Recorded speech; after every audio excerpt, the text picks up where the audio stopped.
तो गुन्हेगार आढळला. 324 काय कलम त्याच्यावर आहे. परत आतमध्ये पॅसेज मध्ये गाडी लावली ना, उतरून आतमध्ये जायला लागलो होतो. तेवढ्यात लाईट 1 मिनिटासाठी गेली. माझ्याकडे जनरेटर असल्यामुळे तातडीने ते जनरेटर 1 मिनिटाच्या अंतराने सुरू झालं. बाहेर काय घडतं त्याची मला कल्पना नव्हती. एक इसम आतमध्ये आला. पोलीस तिथं होते, सिक्युरिटी होती माझी. त्यांनी त्याला विचारलं की काय काम आहे, तर त्यांनी काही बोलायला नकार दिला. पुन्हा त्यांना विचारलं की तुमचं काय काम आहे, तर तो त्या पोलिसांच्या अंगावर धावून गेला.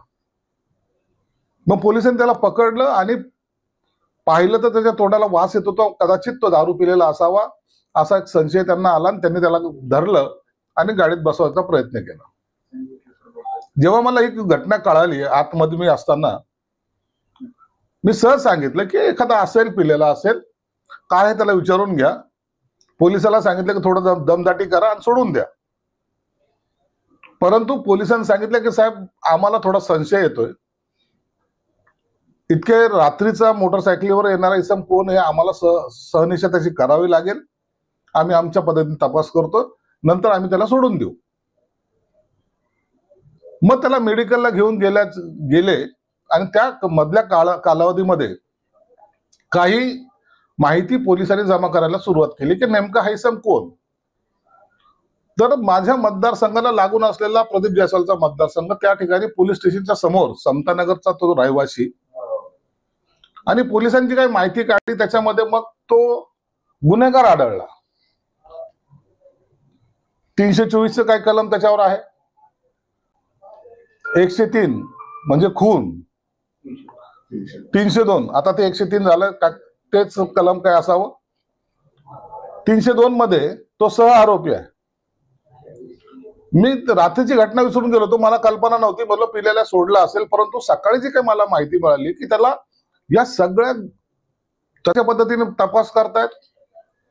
परंतु आता जी काही मला माहिती मिळाली की तो निघताना मोटरसायकलीवर 2-3 मित्राला त्याने सांगितलं कि आज मेरे को बड़ा काम मिला है और अपने पास बहुत पैसे आने वाले.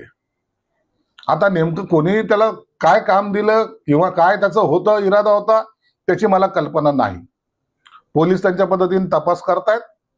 मागे सुद्धा काही नोटाच्या प्रकरणामध्ये जे काही बनावट नोटा असतात त्या प्रकरणामध्ये सुद्धा त्याचा हात असल्याचा संशय आहे. म्हणून पोलीस त्याच्या पद्धतीने तपास करतायत. परंतु खऱ्या अर्थानं मी ज्याला किरकोळ घटना समजत होतो ती थोडी सिरियस होण्याच्या मार्गावर दिसते. आणि मला वाटतं 1-2 दिवसामध्ये त्याचा सर्व खुलासा होईल. त्याला आता अटक केलेली आहे. त्याच्या संदर्भामध्ये जे माझ्याकडे आले ते काल गुन्हा रजिस्टर केला. त्याच्यावर पहिले 324, 504, 507, 34 हा एक गुन्हा आहे. हा त्याचा फोटो आहे.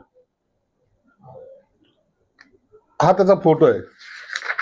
त्याने त्याच्यामध्ये गुन्ह्यामध्ये सौरभ अनिल भोले वय 24 हा त्याचं नाव आहे. आणि त्याच्यावर हे गुन्हे दाखल केलेले हे पोलिसाचा असलेला FIR आहे.